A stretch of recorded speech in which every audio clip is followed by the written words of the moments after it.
Good afternoon and welcome to News Central TV. My name is Mazino Appeal. The top stories this hour. National Assembly approves President Tinubu's declaration of state of emergency in Rivers State. And coalition of opposition political leaders announces merger opposes declaration of state of emergency in Rivers State. Also coming up, as the world celebrates World Oral Health Day, WHO says only 17% of Africans have access to oral health care. Details coming up shortly. Stay with us. Now let's begin with updates on the emergency rule in Rivers State. The National Assembly, where the Nigerian Senate has approved President Bola Tinubu's proclamation of a state of emergency in Rivers State following deliberations during a closed-door session. The approval grants the president the authority to enforce emergency measures in the crisis-hit state, while also paving the way for mediation efforts to restore peace. Upon returning from the closed-door session, Senate President Godswill Akpabio announced the Senate's decision to approve President Tinubu's request for a state of emergency in Rivers State. The Senate further resolved that the enforcement of emergency measures will be subject to review at any time, but no later than 6 months. Lawmakers also directed the National Assembly to constitute a joint committee to oversee the administration of affairs in Rivers State during the emergency period. Additionally, the Senate approved the establishment of a mediation committee comprising eminent Nigerians to help resolve the lingering political crisis in the state. In similar vein, the House of Representatives has approved the declaration of a state of emergency in Rivers State, along with the 6-month suspension of Governor Sim Fubara, his deputy, and all elected members of the Assembly, as announced by President Bola Tinubu. The seal of approval for the President's proclamation came via voice vote during plenary on Thursday. The Speaker, Tajuddin Abbas, who presided over the plenary, called on members to make their contributions during the consideration of the general principles of the President's report. In the meantime, the sole administrator for Rivers State, retired Vice Admiral Ibokete Ibas, has arrived in the state to resume duties. Ibas arrived at the Port Harcourt International Airport at about 11:25 a.m. on Thursday and was received by top officials and security personnel. The sole administrator, accompanied by the State Commissioner of Police, Olugbenga Adepoju, and the Assistant Inspector General of Police Zone 16, immediately proceeded to Government House, Port Harcourt, afterwards. He was sworn in on Wednesday by President Bola Tinubu in Abuja. You know, I have to talk to you guys. I want to thank you also for what you've been doing so far. You're all aware I just got in here and decided to meet with the head of service and the permanent secretaries and the service commanders. I'm going to have to meet with them to get the formal briefings from all those I met this afternoon. And then I believe it is only proper for me thereafter to have something to say to you all. And I assure you that perhaps later this evening I'll be in the right position to address you and then to address the issues that you may want to raise now. Port Harcourt is my city. Everything appears calm, and though I know that the situation is there, but we just want Port Harcourt to get back to where it has always been. Okay. Thank you very much. Let's also tell you that a coalition of opposition political leaders, including former Vice President Atiku Abubakar, former Governor of Kaduna State Nasir El-Rufai, former Secretary to the Government of the Federation Babachir Lawal, and several Labour Party leaders have announced the political merger while strongly opposing the declaration of a state of emergency in Rivers State. Speaking at a briefing in Abuja on Thursday, the coalition of opposition political leaders condemned President Bola Tinubu's decision, calling it unconstitutional. The group argued that the constitutional provision relied upon by the president to justify the state of emergency had been wrongly applied. Now, ladies and gentlemen, our demand and call to action. Number one, immediate reversal.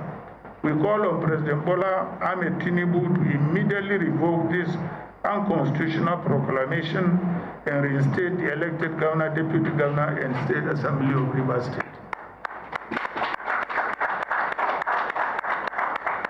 2, National Assembly reduction. We call on patriotic senators and representatives to vote against this illegal action when it comes before them for approval. The National Assembly must stand on the right side of history and not allow itself to be used to legitimize an unconstitutional power grab.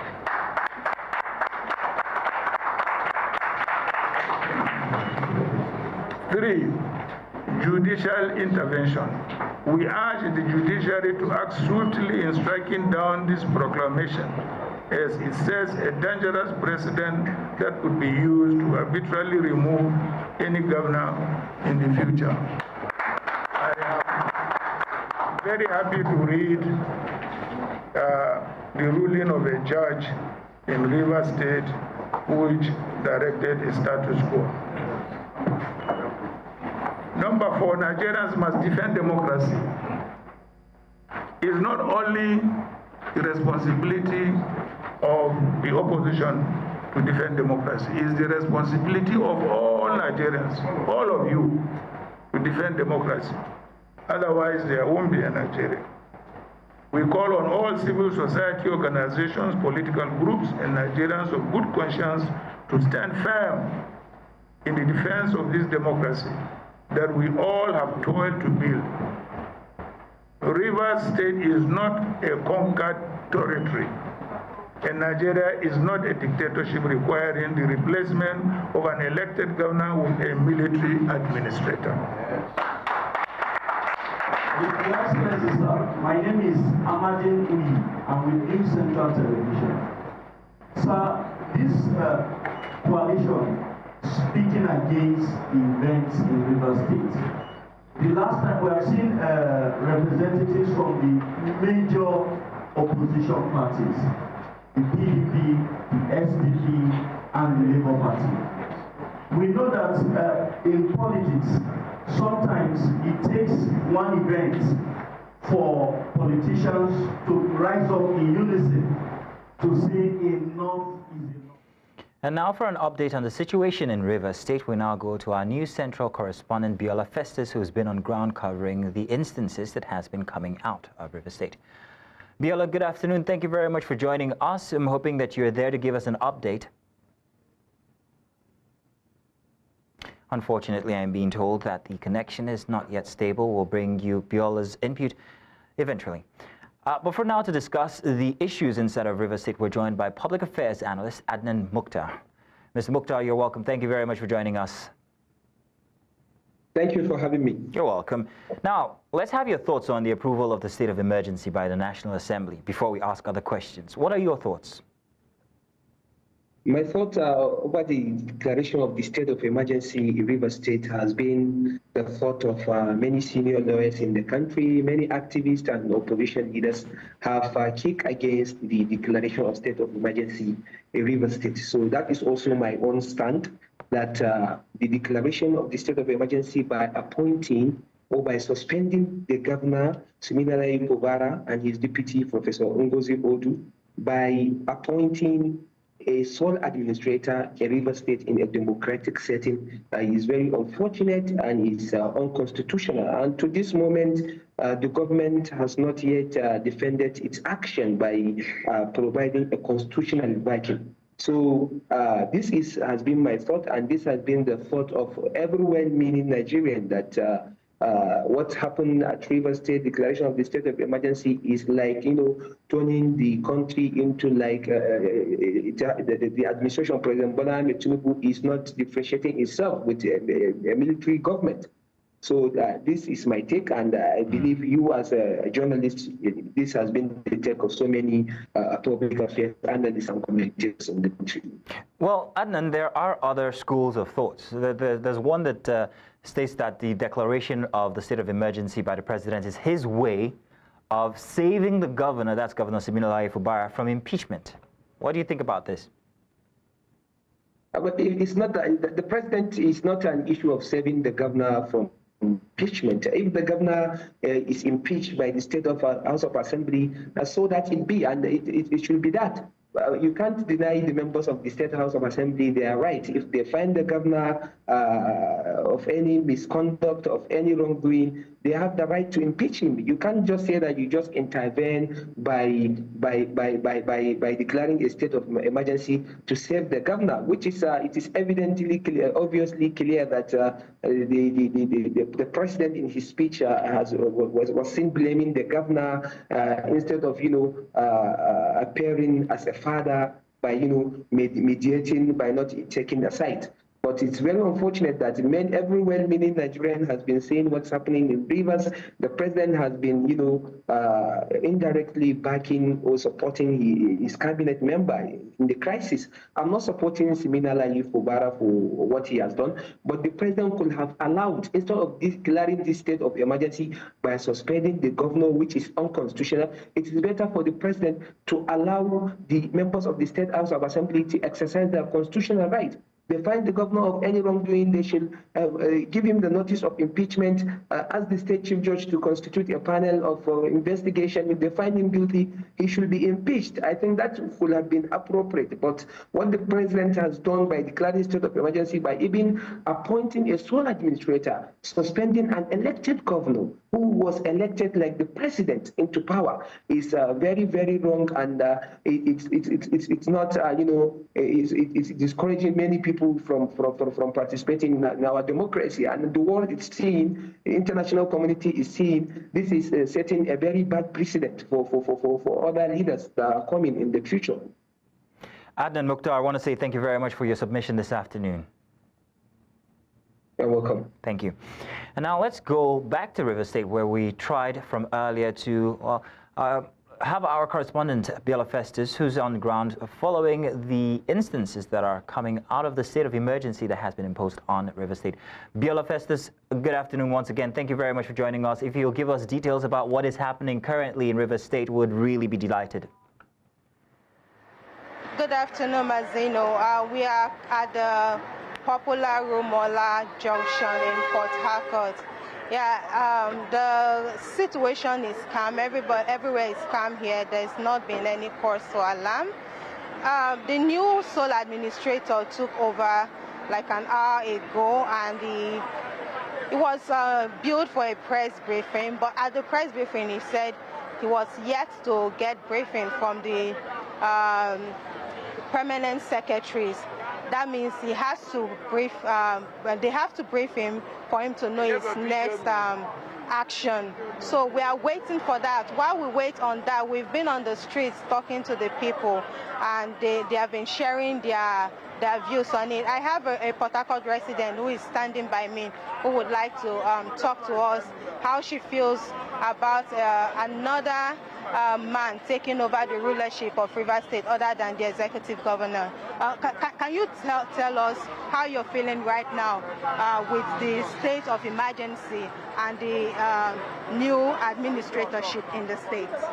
Well, the issue at stake is that since the impeachment was able to come to pass.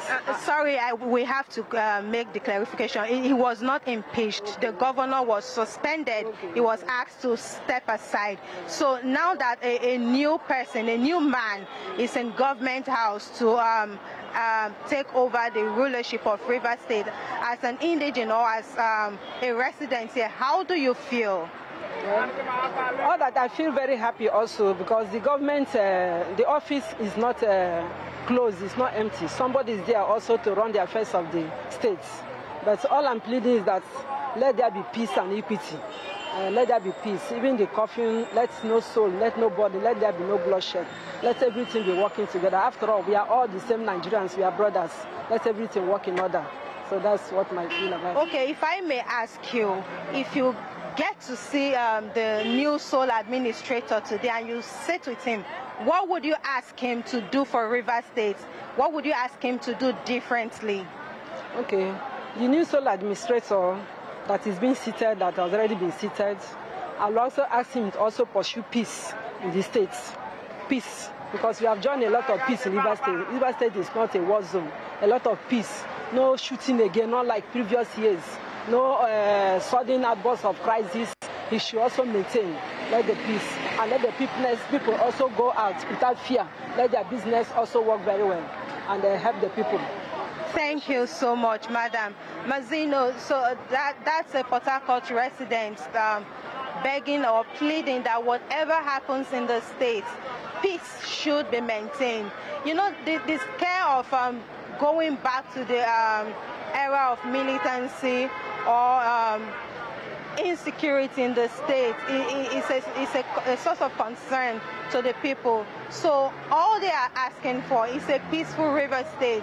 Nobody wants to lose a son anymore. Nobody wants to be running helter-skelter anymore. All they want is peace, even as the sole administrator takes over the government house. Mazino? Well, Biola Festus, I want to say thank you very much. We'll continue to come to you from time to time for more updates from River State, especially as the sole administrator has taken over the reins of affairs. Thank you very much, Biola. And now we take a break. When we come back, Pro-Akpabio group accuses Natasha Akpoti-Aduaghan of falsehoods.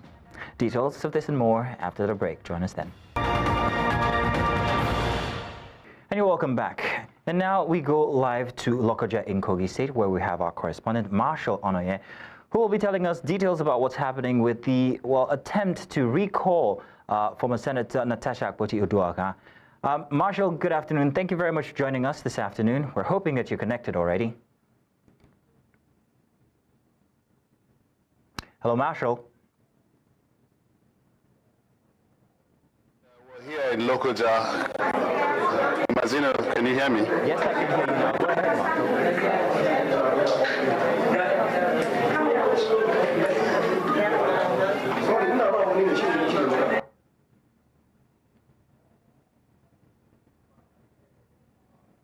All right, we're going to try and re-establish communication with Marshall so he can bring us details of what's happening right now in Kogi State.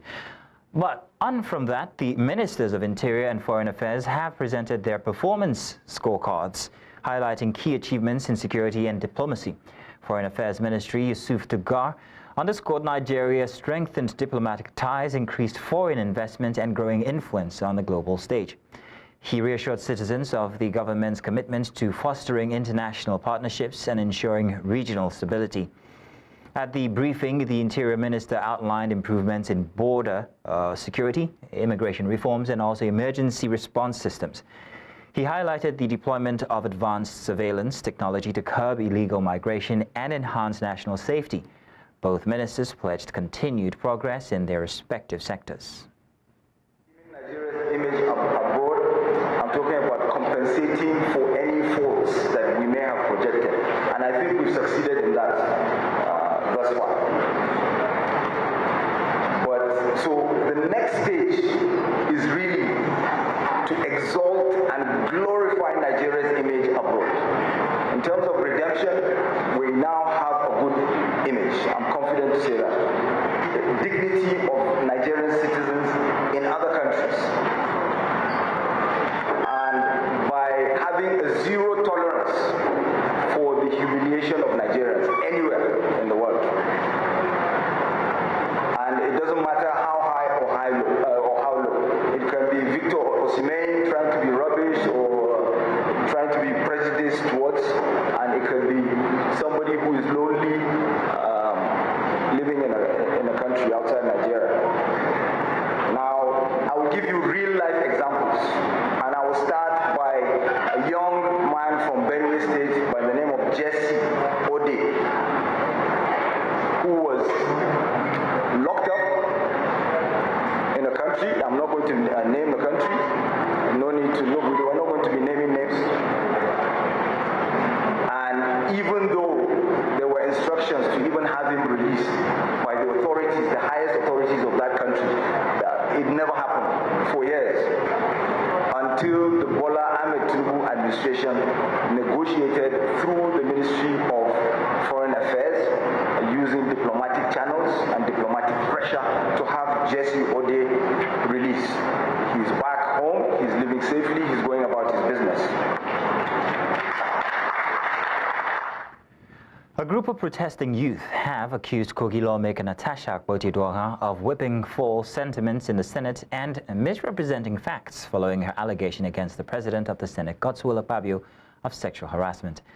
The group, during a protest at the National Assembly in Abuja, called on Nigerians to disregard the allegations while commending the Senate for standing by its rule to maintain order and decorum in its chambers by suspending Akpoti-Aduaghan.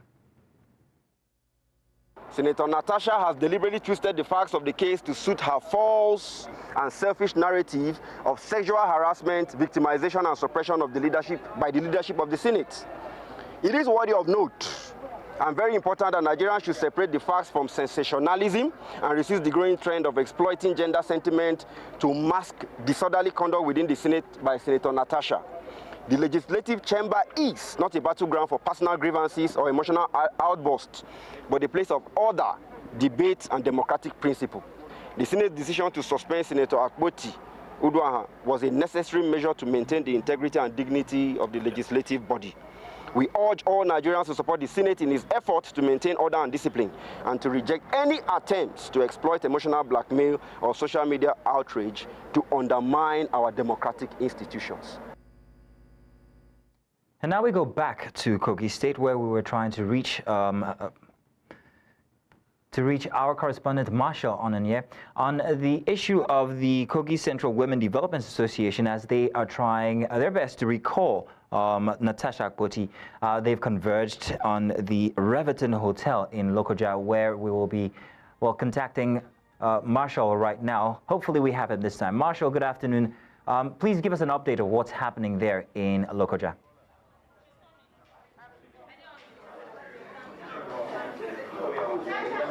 Thank you, Mazino. We're here at the Riverton Hotel, where the Kogi State Central Women Association have converged, and they say that they are ready to begin the process of recalling Natasha Akpoti as their representative. I have here the chairman of that association, Omole Charity, who held or chaired the press conference earlier.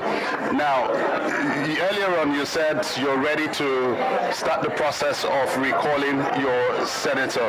Let's start off by asking you why or what informed this. Okay, thank you very much. Like I said during the press conference, Senate is serious business, and it's not a place for emotional exercise where you go to express emotional exercise. The banter or whatever happened at the Senate chamber the other time between Senator Natasha Akpoti-Aduaghan, our own senator, and the Senate President, Godswill Akpabio, was uncalled for. For instance, what a simple "I'm sorry" would have done has cost her constituents 6 months absence from the Senate chamber, from attending preliminary sessions, which simply means that the Senate calendar, instead of that 6 months, it is 12 months, which is a year. We, the people of Kogi Central, cannot afford not to have a senator for 1 year representing us in the Senate chamber. There's a difference between emotions and politics, and logic will always swing over emotions any day, anytime. So we sent her there for quality representation, and we expected that anything that will truncate and bringing back good governance to her people at grassroots, she could have avoided it. For instance, it's okay to express yourself as the member of the Senate, but with decorum and with respect to constituted authority. Instead of going to international community, the Senate Committee on Disciplinary and Ethics Committee were on that issue when she took it to national television, Berekete, all of these things were uncalled for. Because, for instance, we the constituents are the receiving ends. If she wanted to express herself, she should have come back to us as a people. If she has value for some of us who elected her there to represent us, she is not there as Natasha Akpoti-Aduaghan. She is member member representing Kogi Central Senatorial District. You know, you've not said anything to address the issues she's raised on sexual harassment. Talking about sexual harassment, Natasha Akpoti-Uduaghan is above 40 years. I find it very alarming that you are raising a sexual harassment issue without evidence. If she had brought evidence, trust me, the entire Kogites would have risen up to say no to Senator Akpabio's harassment. But you've been saying sexual harassment without basis. Well, if you say you are being sexual harassed, what are the evidences and why is it now that she's bringing it up? She said it was a time some months ago, everything some months ago. If you are being sexual harassed, we, the entire Kogites, will rise up for her if she has evidence. We are asking, if you are being harassed and you have gone to international community to allege somebody of sexual harassment, it should be backed up with proof and evidence. We are not going to be driven by emotions, crying. It's not going to solve this. We are saying, give us evidence where Senator Godswill Akpabio, the Senate President, harassed you sexually. Natasha Akpoti-Uduaghan is not a baby. She's an adult.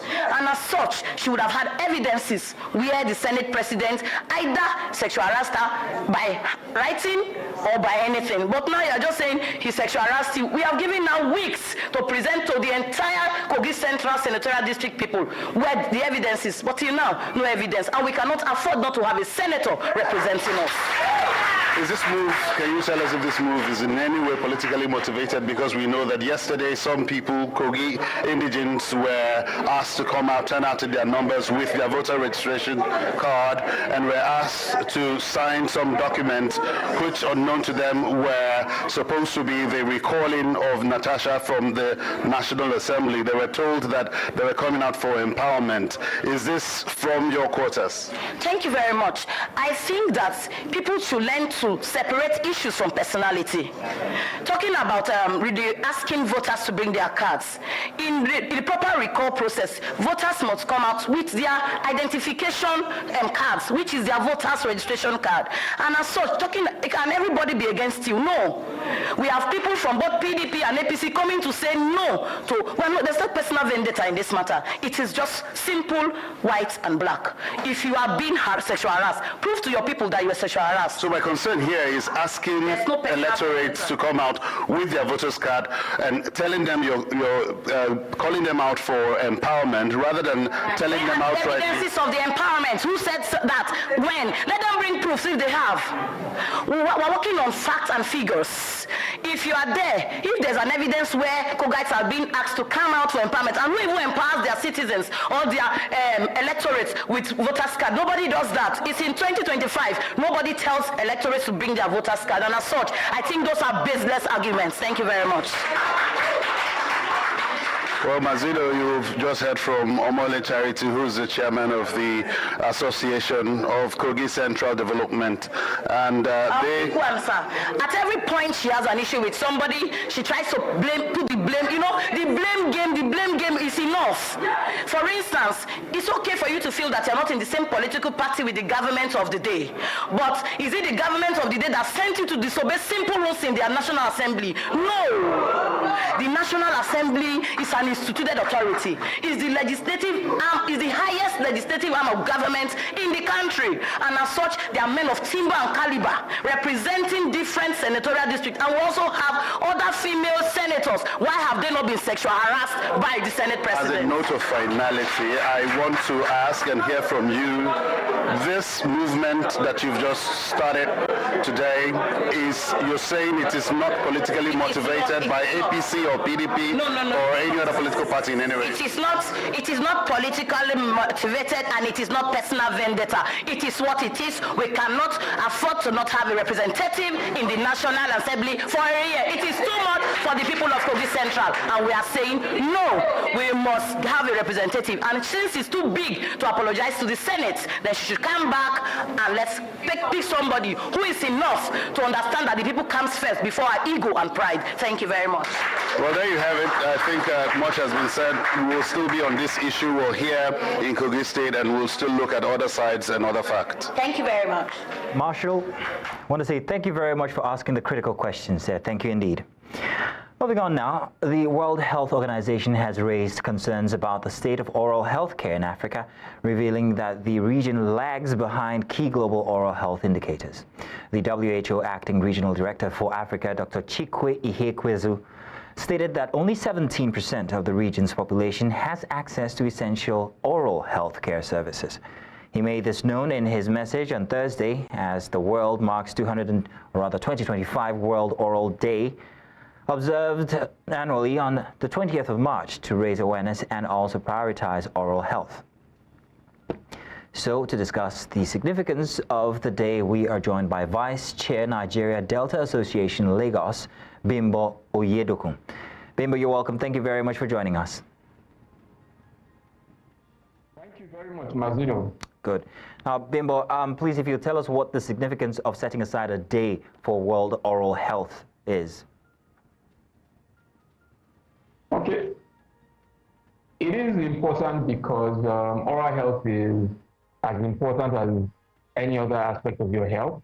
We do say that the mouth is the mirror of the body, and it is critical to call people's attention to their oral health and make them realize just how important it is to galvanize action, to galvanize awareness about oral health all over the world. And of course, Nigeria is an important part of that celebration. Okay, let's take a look at the theme for this year. What is the theme and why is it fitting for 2025? Well, the theme for this year is Happy Mouth, Happy Mind. And why is it fitting for this year? I think we've been in a moment worldwide recently where there's much more attention to how our physical health affects our mental health, our mind. And what this is highlighting this year is that when you have good oral health, when your oral health is well taken care of, it serves as the good base for your mental health to be boosted. So you have confidence, you have better quality of life, you're better able to enjoy your life and participate without hindrance or without pain. So that's the reason why this year's theme is fitting, in my opinion, to talk about happy mind, happy mouth. Indeed, happy mind, happy mouth. There are very many problems one could get from perhaps maybe an unhealthy mouth. In Nigeria, what are the most common ones and how can they be prevented? Okay, thanks. That's a critical question. And in Nigeria, of course, the commonest oral health diseases you have in Nigeria include dental caries, which is formation of holes in your teeth. We also have periodontal problems, which refers to anything that can affect the supporting tissues of the mouth. So you have gingivitis, which is gum disease, and then other aspects of oral health. Of course, oral cancers are not very common in Nigeria, but they do exist. And we do have many of the risk factors for oral cancers present culturally and socially in Nigeria. So those are some of the conditions that cut across or that can affect people in Nigeria that have to do with oral health.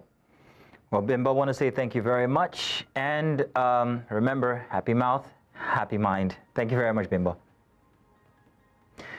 Thank you. Now let's go on a break, and when we get back, we'll tell you about 13 soldiers killed in terrorist attacks in Niger Republic. This and more after the break. Join us then.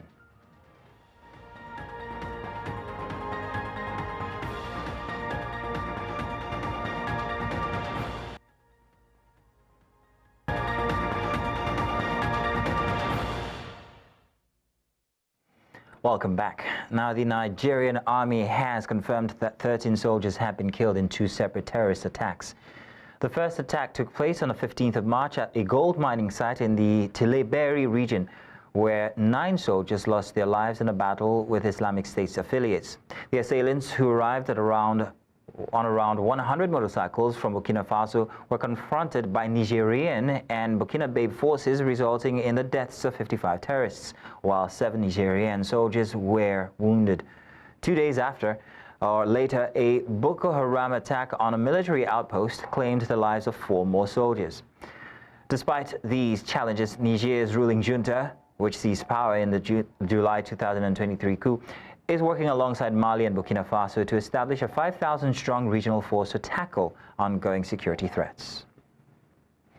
And once staunch allies of President Emerson Mnangagwa, Zimbabwe's war veterans, have now turned against him, calling for nationwide demonstrations on the 31st of March to pressure him to step down.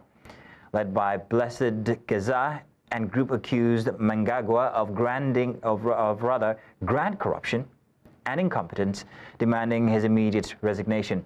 Now, this development follows internal clashes with the ZANU-PF over efforts to extend Mnangagwa's tenure beyond the constitutional limit. While his second and final term is set to end in 2028, loyalists are pushing for a constitutional amendment to grant a 2-year extension. The war veteran's stance signals cracks in Mnangagwa's support base, fueling speculation about a possible leadership battle ahead of the 2028 elections. Now joining us to discuss this is political analyst, and I got some practice from before, Mokomborero Hasuvire. I'm hoping that I got that right. Welcome, Mokomborero. Yeah. Thank you. Good afternoon. Thank you very much. Now, how do these tensions reflect the broader political dynamics in Zimbabwe, particularly within the ruling ZANU-PF party? These expose the deep, vicious circles and cycles of exclusion, the deep-seated contradictions within ZANU-PF, and these come from their difference with regards to access to national resources. These come with their differences with regards to the power matrix. As we know, Emerson Mnangagwa's constitutional term is supposed to end in 2028, and there is another faction which is vying for, the vice president, Emerson, Constantino Chiwenga, who is a former army general. They are fighting for him to succeed Chiwenga, but it seems Chiwenga has other ideas. So, as we all know, last year in December, 2024, there was a conference where they came up with resolutions. The first resolution of the ZANU-PF party, the ruling party, was to extend Emerson Mnangagwa's term to 2030, and this clearly violates the constitutional term limits. So the other faction knows that maybe Emerson Mnangagwa is buying time to anoint his successor of his own choice. Rumors are that maybe it's his son who's not yet of presidential age, maybe 40 years. Well, so Mokomborero, because of a lack of time, I'm going to have to ask real quick, how has the government responded to the war veterans' call for protests? For protests. Yeah, the government obviously it has threatened with crackdowns as usual, the usual script. But my hope is that when they crack down on their, factional and party enemies like former liberation struggle fighter, war veteran Gezi, I hope they will not also clamp down on the opposition and on innocent civilians. As we saw a journalist, Blessed Mklanga, who was imprisoned for simply carrying out his duties, for simply carrying out his professional duties as a journalist by interviewing Blessed Geza. So I just hope it doesn't happen that way. But my wish is that these fights should escalate. They should escalate very well, because an imploded ZANU-PF offers numerous options and opportunities for progressive change in Zimbabwe. It will present even the opposition that has been suffering from both these factions, it will present them with new opportunities to move and forward the agenda for transformation, for change, and establish a democratic and development of Zimbabwe. Mr. Haruzive, I want to say thank you very much for giving us your time this afternoon. Okay, thank you.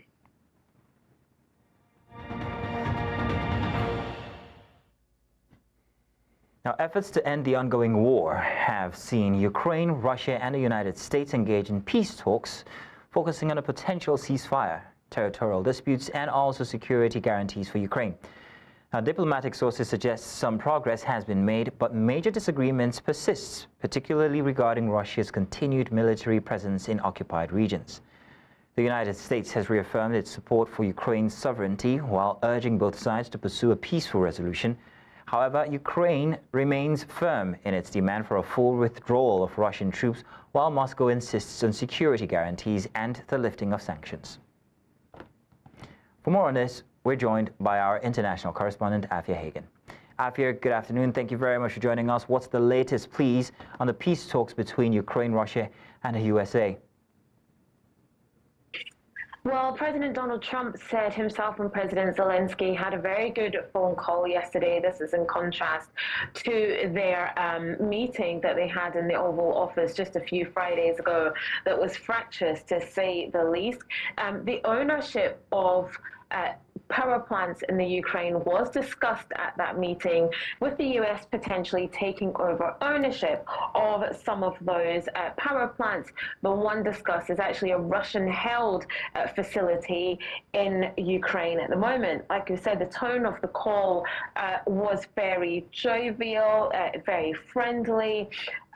During the call with Trump, Zelensky said he was open to a partial ceasefire involving a halt on strikes on energy infrastructure, rail and port facilities. And that's something that we heard earlier on in the week was going to go ahead.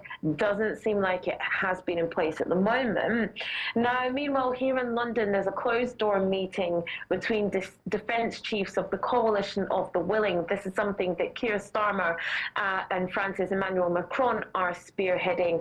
Different countries around Europe who will get together to join a force, essentially, that will make sure that peace reigns in Ukraine after the war is over. So they are meeting today in London. So what should we expect from the coalition? Well, Keir Starmer has said that this coalition of the willing are going to have to do the heavy lifting after the ceasefire has been declared. Hopefully, when that happens, they will be the ones to keep the peace. He said that Europe has to do the heavy lifting.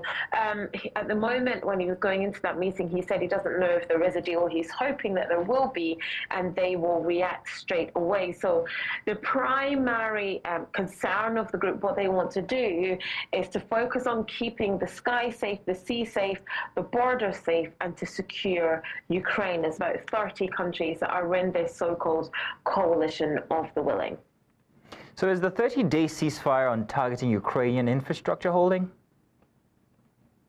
It's not holding at all now. This is a ceasefire that was declared earlier on in the week. Russia said it would stop targeting, infrastructure in Ukraine. That hasn't happened. There was more overnight raids and explosions. Fire a key airfield in Engels, a massive Ukrainian drone attack as well. A Ukrainian man was killed and 2 others injured in Russian strikes in Donetsk.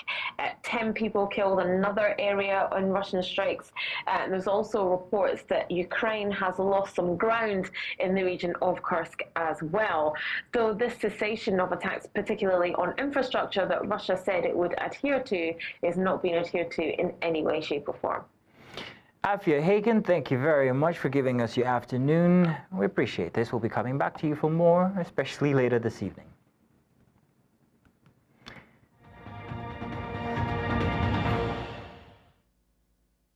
Sports now.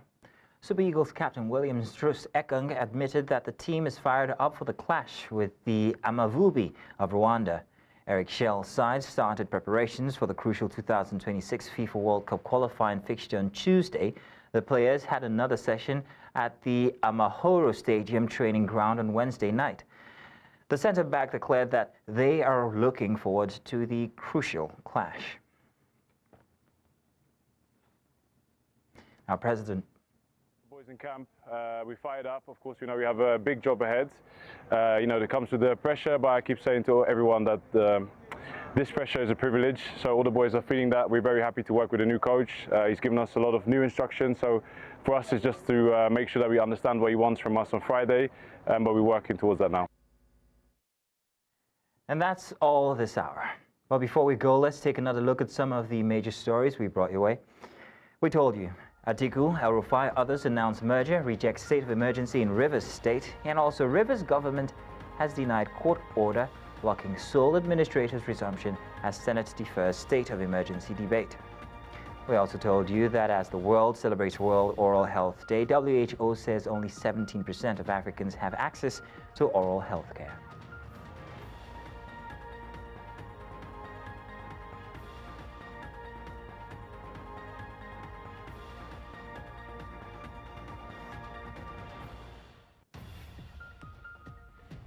Now we're being told happening now, Kogi Political Frontier are briefing matters regarding the recall of Senator Natasha Akpoti-Uduaghan in Kogi State.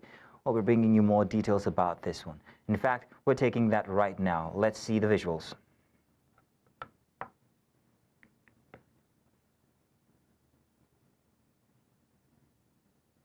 So it is on this resolve that we have called for her recall.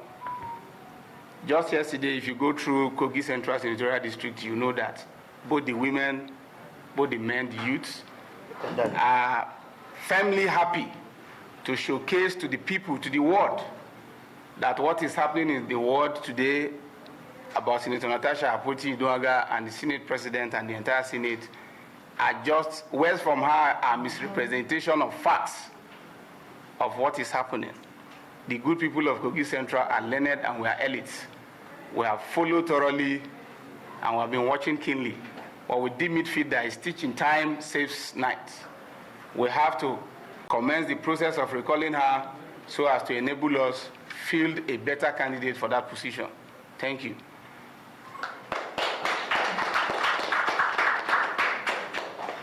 Once again, I think the press conference speech as read by the spokesperson of Kogi Central Political Frontier has actually been made very straight and clear to the point. I think it behoves on us as media men to see how we can escalate this in the next couple of minutes so that it can be read and heard all over the world. I don't think we have any questions emanating from this meeting. The cameramen may choose to do one-on-one interview with you after now. Okay. And in the absence of any Sorry. We still have two additional speakers. We have two additional speakers. Thank you. Okay, go ahead. They speak the distance. Can I speak? Yes. Okay. Switch the chair. Okay. Okay.